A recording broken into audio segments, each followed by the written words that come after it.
पाकिस्तान में पाकिस्तान का 23वां प्रधानमंत्री बना है शहबाज शरीफ। इसके पहले हमने देखा जो भी प्रधानमंत्री बनता है वो बनते ही बनने के बाद कश्मीर का राग जरूर अलापता है। और यही जो रस्म है उस रस्म की अदायगी ये की है शहबाज शरीफ ने। इमरान खान था, चला गया टाइम, लेकिन जितने दिन रहा हम ये कर देंगे, हम कश्मीर को जाने नहीं देंगे, और घुड़की बस की कुछ भी नहीं है। कंगाल हुए पड़े हैं, गधे बेचकर गुजारा चला रहे हैं, लेकिन घुड़की ऐसी देंगे जैसे पता नहीं क्या कर देंगे। क्योंकि यदि ये इस तरह की भाषा नहीं बोलेंगे, यदि ये कश्मीर के मुद्दे को नहीं उठाएंगे, तो वहां की जनता इनके ऊपर हावी हो जाती है, बोले हटाओ इन्हें, ये तो कुछ कर ही नहीं रहे।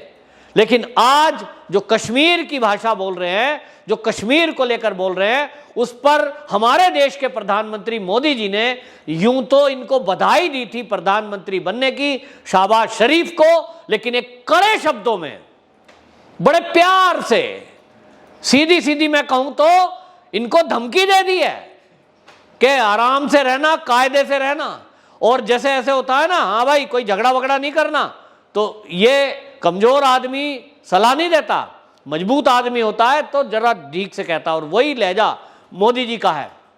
मोदी जी ने शहबाज शरीफ को 23वां प्रधानमंत्री बनने की बधाई तो दी, लेकिन जो लैंग्वेज है अगर उसको देखेंगे तो आपको पता चलेगा कि मोदी जी ने उसको बता दिया है कि प्रधानमंत्री तो रहो, लेकिन कश्मीर वश्मीर के बारे में और आतंकवाद फैलाने के बारे में सोचना भी मत।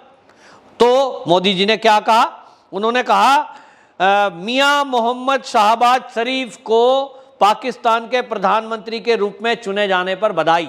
मोदी जी ने जो बधाई दी है, भारत आतंक मुक्त क्षेत्र में शांति और अस्थिरता चाहता है। अपनी इच्छा उन्होंने बता दी कि भारत क्या चाहता है, तो उन्होंने कहा भारत आतंक मुक्त क्षेत्र में शांति और स्थिरता चाहता है ताकि हम अपनी विकास की चुनौतियों पर ध्यान केंद्रित कर सकें और अपने लोगों की भलाई और समृद्धि को सुनिश्चित कर सकें। यानी मोदी जी ने बधाई के साथ साथ ये कह दिया कि हम कश्मीर में अब आतंकवाद नहीं चाहते, हम वहां समृद्धि चाहते हैं। तो ये अपनी इच्छा बता दी है। अब ये शहबाज शरीफ पर है कि वो इस इच्छा को मानता है कि नहीं मानता है। और जहां तक कि हमने इतिहास देखा है पाकिस्तान का, वो मानने वाले तो है नहीं, क्योंकि उनकी चलती है नहीं, वहां चलती है सेना की या चलती है अलगाववादियों की। दो ही लोग हैं, आतंकवादी खुला घूमते हैं, खुली तकरीरें करते हैं, खुला जुलूस निकालते हैं, उनको पकड़ने की हिम्मत इनकी है नहीं, क्योंकि इसी नाम पर कुछ कट्टरपंथी सोच के लोग जो इनको चंदा देते हैं, जिसके बेस पे इनका जिंदगी चलती है, इनको लगता है उसके बिना कुछ होगा नहीं, तो हम फलाना करेंगे, हम लड़ाई कर देंगे, इस तरह के भाषणबाजी करते हैं, उसी में इनको कुछ चंदा दे देते हैं लोग। तो पाकिस्तान का गुजारा इसी तरह से चल रहा है। उसको लगता है कि इसी तरह से उनको कुछ देश हथियार दे देंगे, इसी बेस पे उनको तेल मिल जाएगा अरब कंट्रियों से, इसी बेस पे कुछ खाने पीने का सामान मिल जाएगा। ये काम ये करते हैं और इसलिए इनकी मजबूरी है। लेकिन मोदी जी ने 2014 के बाद से पाकिस्तान के वो रास्ते बंद करना शुरू कर दिए जहां से इनको आतंकवाद के लिए फंडिंग आती थी या इनको खाने पीने का वो सामान आता था, जिसमें हमने देखा कि सऊदी के जो प्रिंस हैं उन तक से जिस तरह के संबंध मोदी जी के बने, उसके बाद से पाकिस्तान को बाकायदा ये लगाम लगाई गई। और जहां तक आतंकवाद की बात है, अभी तक चीन पाकिस्तान के पीछे था, अभी भी उसके मंसूबे हैं कि पाकिस्तान पे पूरा कब्जा कर लो। किस तरह का हाल बनेगा? अभी तो वो सी पैक बना रहा है, अभी वहां वो कभी सड़क बना रहा है, कहीं पुल बना रहा है। पाकिस्तान बड़ा खुश था, ये जो इमरान खान था बड़ा खुश हो रहा था कि चीन के अंडर में, चीन कर रहा है, चीन को आगे लेके चल, जो चीन बोलेगा वही बोलेगा। लेकिन इमरान खान को पब्लिक ने उतारा है, उसका कारण है वो देख लिया उन्होंने कि चीन के हाथों तो पाकिस्तान को गिरवी रख दिया। और चीन की चाल यही है कि पहले उन पे कर्जा कर दो, उसके बाद मनमर्जी करो। और हालत देखिए पाकिस्तान की कि जो दुनिया भर में अपने आप को ये कहता है कि हम इस्लाम का झंडा उठा के चल रहे हैं और जो इस्लाम के मानने वाले हैं उसके ऊपर अत्याचार नहीं होने देंगे, वो पाकिस्तान उइगर मुसलमानों पर चू भी नहीं करता। चीन के अंदर उनके ऊपर अत्याचार हो रहा है, खुली खबरें हैं। और पाकिस्तान में चीनी है और चीन में पाकिस्तानी जा रहे हैं। एक दूसरे देश में आना जाना है, लेकिन मजाल है किसी चीनी को एक थप्पड़ भी लगा दे कोई पाकिस्तानी, क्योंकि उनको पता है कि रोटी वहीं से आ रही है। चीन ऐसा क्यों कर रहा है? चीन केवल अपने स्वार्थ में वो लोन देता है या वो सुविधा देता है या हथियार देता है। उसका एक ही मंसूबा है, किसी तरह पाकिस्तान पे कब्जा हो जाए तो भारत में एंट्री कर रहे। श्रीलंका का हाल देख ही रहे हो, 350 रुपए लीटर तेल, वो भी मिल जाए तो मिल जाए, 150 रुपए की चाय मिल जाए तो मिल जाए, लोगों को खाना नहीं मिल रहा, गहने बेच रहे हैं। ये कैसे हुआ है? क्योंकि चीन ने वहां इतना कर्जा कर दिया, उसको मतलब इतना लोन दे दिया, कर्जे में कर दिया, अब संसाधन बंद। तो यही चाल है, और इस चाल को पाकिस्तानियों को समझना होगा कि वहां प्रधानमंत्री कोई भी बन जाए, अपने देश पे ध्यान दे, अपनी तरक्की करे, कश्मीर का राग ना आलापे। कश्मीर भारत का अभिन्न अंग है, और ये ध्यान से समझ लो।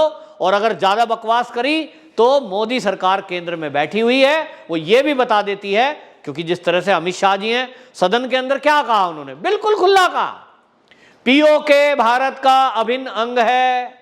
कितनी बार कहेंगे, सदन में कहा भाई, और इसको लेके रहेंगे तो लेके रहेंगे। आप पीओके को कैसे अपना कह सकते हो? कब्जा किया हुआ है।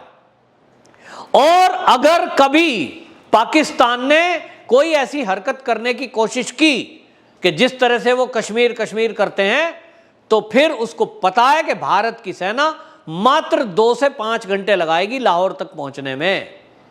और पहले ऐसा हो चुका है। अब तो भारत बहुत मजबूत है, और भारत का नेतृत्व कितना मजबूत है ये कोई इमरान खान से पूछे। इमरान खान तो तारीफ कर चुके, इमरान खान कह चुके कि भाई भारत देखिए कितना शक्तिशाली है, किसी की नहीं सुनता। अमेरिका ने प्रतिबंध लगाया कि रूस से आप कोई सौदा नहीं करोगे, बावजूद उसके भारत रूस से कच्चा तेल आयात करा रहा है। यह है भारत की मजबूती। और एक तरफ कहते हैं हमें मजबूर है कि हमें किससे बात करनी है किससे नहीं। इमरान खान ने जैसे ही कुछ उठापटक थोड़ा बहुत इधर उधर बोला, और उसके तुरंत बाद क्या हुआ हमने देखा, इमरान खान हटा दिया गया। इसका मतलब तो अमेरिका की चल रही है। तो पाकिस्तान में चल क्या रहा है? एक तरफ चीन की चल रही है, एक तरफ अमेरिका चलाना चाहता है। तो वहां बस 2 ही ये प्यादे बिठाना चाहते हैं। एक चीन चाहता है उसका कोई प्यादा वहां बैठ जाए, जैसा वो कहे वैसा करे।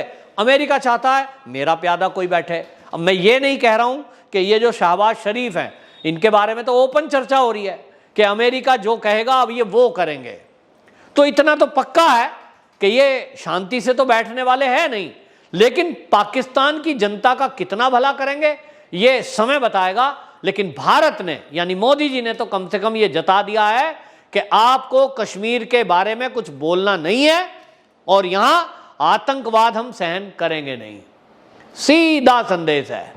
और इस समय पाकिस्तान की हालत इतनी खराब है, यह बात अलग है कि उसके पीछे चीन खड़ा है या आज उसके पीछे अमेरिका आ गया है, लेकिन दोनों ही खड़े रहो। भारत को जिस दिन दिक्कत की, भारत अपना निर्णय खुद लेता है। सर्जिकल स्ट्राइक करके भारत ने बता दिया, मोदी जी ने बता दिया कि यदि तुम हमें छेड़ोगे तो हम छोड़ेंगे नहीं, घुसकर मारेंगे। तो ये जो घुसकर मारने की शुरुआत है ये मोदी जी कर चुके हैं, और ये दोबारा कब हो सकता है ये पाकिस्तान को भी नहीं पता। तो वो कभी भी कुछ भी हो सकता है। भारत इस काम में सक्षम है। पूरे पाकिस्तान पर भारत की नजर है, और हमारे पास हमारे अजीत डोभाल जी जैसे एनएसए हैं जो एक एक पल पल की खबर पाकिस्तान की रग रग से वाफिक भी हैं, नजर रखते हैं। निश्चित रूप से जो मोदी सर जी हैं, इन्होंने जो एक तरह से कहूँ तो जो संदेश दिया है बधाई का, उसमें जो कड़ा संदेश और कड़ी भाषा का इस्तेमाल किया है, ये पाकिस्तानियों को समझने के लिए और शहबाज शरीफ को समझने के लिए काफ़ी है।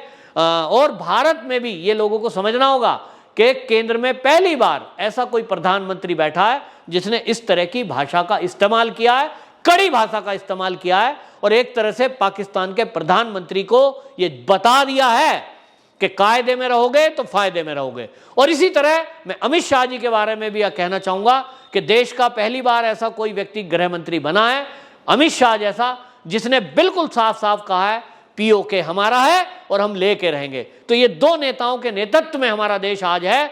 गर्व से सीना चौड़ा हो जाता है जब ऐसी लीडरशिप आगे चलकर काम करती है और देश के दुश्मन को कड़ा जवाब देती है, बेशक चाहे वो संदेश लिखकर ही क्यों ना दिया गया हो।